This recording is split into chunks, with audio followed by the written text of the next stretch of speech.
You're probably familiar with Boolean operations as a way to create complex vector shapes by merging or subtracting simple ones. In this tutorial, we will learn about the Fusion tool, which offers you a totally different approach to creating vector objects. It is based on combining multiple objects into one. Let's create a wavy path using the Fusion tool. Since semi-waves look like halves of ovals, we will use ovals as building blocks. 4 of them will be enough.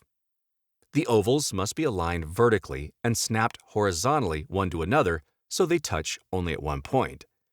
The Fusion tool requires the paths to be perfectly aligned. There's another important rule. The Fusion tool works with closed shapes, and the shapes must overlap. So we have to add a rectangle that will serve the body for a shape whose top will be wavy. We'll delete it later.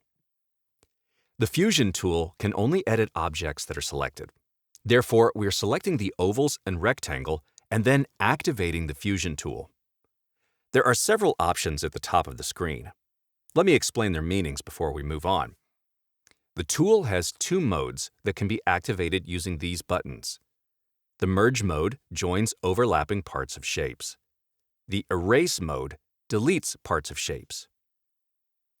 If we hover with the mouse over the shapes, the app will detect the underlying part of a shape and highlight it.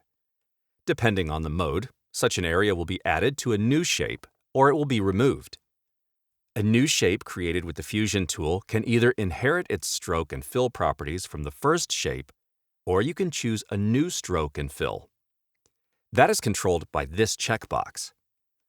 Let's uncheck it.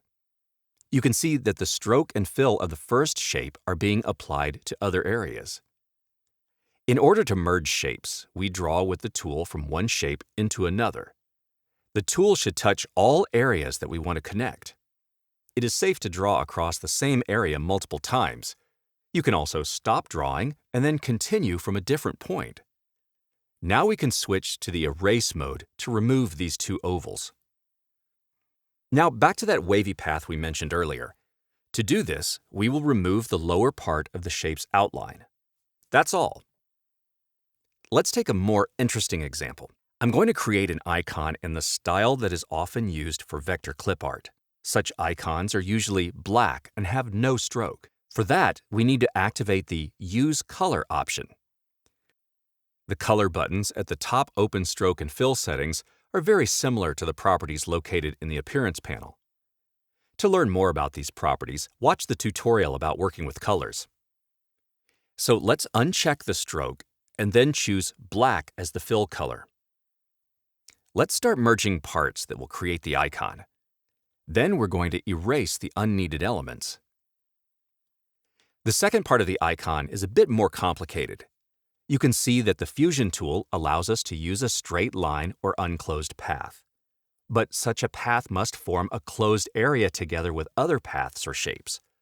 This line is used to terminate a spiky element that is created with 2 ovals. We're almost done. If you see a bottle and a gun here, you're close.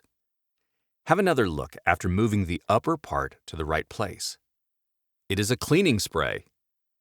We can now create highlights on the bottle's side with 2 rounded rectangles. In order to speed up your work, you can use shortcuts. While you are in the Merge mode, press the Option key to switch to the Erase mode. After releasing the key, you will return to the Merge mode. As mentioned earlier, you must select the shapes before using the Fusion tool.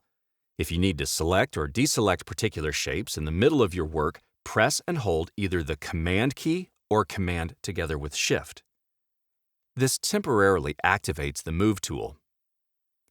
Finally, let's create something nice and colorful. The Use Colors option allows us to use different colors for different areas. This makes it possible to color an image with the Fusion tool. Notice that I prepared a set of colors beforehand. You can do the same in order to stick to a fixed palette. I hope you've learned something new from this tutorial. Have fun and get creative with the Fusion tool.